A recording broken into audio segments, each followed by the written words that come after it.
بسم اللہ الرحمن الرحیم۔ السلام علیکم میرے پیارے عزیز بہن بھائیوں، امید کرتی ہوں کہ سب خیریت سے ہوں گے۔ اللہ آپ سب کے لیے آسانیاں پیدا کرے۔ ادب سے دیکھنا لوگو، یہ میرا رزق حلال، یہ کم لگے بھی تو تاثیر میں زیادہ ہے۔ حدیث رسول صلی اللہ علیہ وسلم ہے کہ رزق حرام کھا کر عبادت کرنا ایسا ہے جیسے ریت یا پانی پر گھر بنایا جائے۔ حرام کھانے والے کی عبادت قبول نہیں ہوتی۔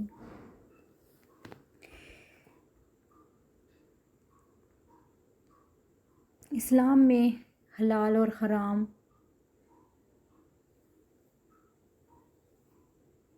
کو بہت اچھی طرح واضح کیا گیا ہے۔ دین اسلام کی تعلیمات انتہائی سادہ، آسان اور فطرت کے عین مطابق ہے۔ اسلام نہ تو اپنے پیراکاروں پر اس قدر سختی کا قائل ہے اور نہ ہی ان کے لیے جو چیز کو حرام قرار دے کر انہیں دنیاوی نعمتوں سے کنارہ کش ہونے کی ترغیب دیتا ہے، اور نہ ہی اسلام ایسی آزادی کا علم بردار ہے کہ وہ ان کو تمام حدود و قیود سے عاری کر دے کہ وہ جسے چاہیں زندگی گزاریں اور جیسے چاہیں نہ گزاریں، بلکہ حلال، حرام، جائز، ناجائز اور صحیح غلط کی پہچان کے لیے کچھ قواعد و ضوابط مقرر ہیں جو قرآن و حدیث کے دلائل سے بآسانی اخذ کیے جا سکتے ہیں۔ ہر مسلمان کی زندگی حلال حرام کے گرد ہی گھومتی ہے۔ حلال کیا ہے؟ جس کا اللہ اور اس کے رسول نے حکم دیا ہو، اور حرام کیا ہے؟ جس سے اللہ اور اس کے آخری نبی صلی اللہ علیہ وسلم نے منع فرمایا ہو۔ ذرا اندازہ کیجئے ہم حرام امور کا ارتکاب کر کے کتنے بڑے خسارے میں پڑ سکتے ہیں۔ حرام کھانے سے عبادت قبول نہیں ہوتی اور حرام کیے گئے امور کے ارتکاب سے ہم اللہ کی ناراضگی کا مستحق ٹھہراتے ہیں۔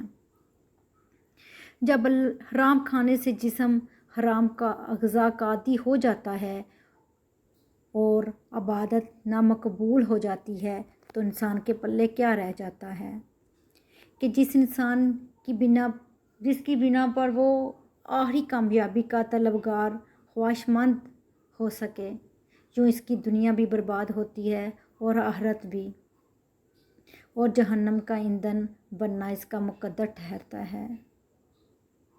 آئیے ہم اپنی عبادت و معاملات کو حرام کی آمیزش سے بچا کر اللہ کریم کے غضب کا شکار ہونے سے بچا جائیں، اور اپنی عبادت اعمال صالحہ کو ضائع ہونے سے بچائیں اور اللہ کی رضا حاصل کرنے کے لیے حرام اور حلال میں تمیز کر سکیں۔ حلال کمائی انسان کھاتا ہے اور حرام کمائی انسان کو کھا جاتی ہے۔ یہی درس دیتا ہے تمہیں ہر شام کا سورج، مغرب کی طرف جاؤ گے تو ڈوب جاؤ گے میرے پیارے بہن بھائیوں۔ اس لیے حلال مسلمانوں کی علامت ہے اور حرام یہودیوں کی۔ خدارا حرام سے بچیے۔ ابو ہریرہ رضی اللہ تعالیٰ عنہ سے روایت ہے کہ لوگوں پر ایک ایسا زمانہ آئے گا کہ انسان کوئی پرواہ نہیں کرے گا کہ جو اس نے حاصل کیا ہے وہ حرام ہے یا حلال ہے۔ حرام کی کمائی گرچہ شکلیں نہیں بگاڑتی لیکن نسلیں ضرور بگاڑ دیتی ہے۔ حرام اور حلال میں کوئی لیبل نہیں لگا ہوتا، ان میں جو چیز فرق کرواتی ہے وہ خوف خدا ہے۔ خدارا اللہ کو یاد رکھیں، اللہ بہت مہربان نہایت رحم کرنے والا ہے۔ میرے پیارے بہن بھائیوں، اگر کوئی ایک انسان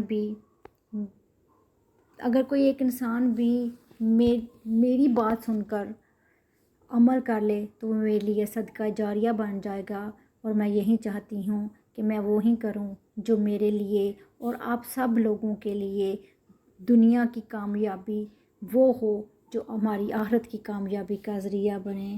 آمین ثم آمین۔ اللہ آپ سب کے لیے آسانیاں پیدا کرے۔ جزاک اللہ۔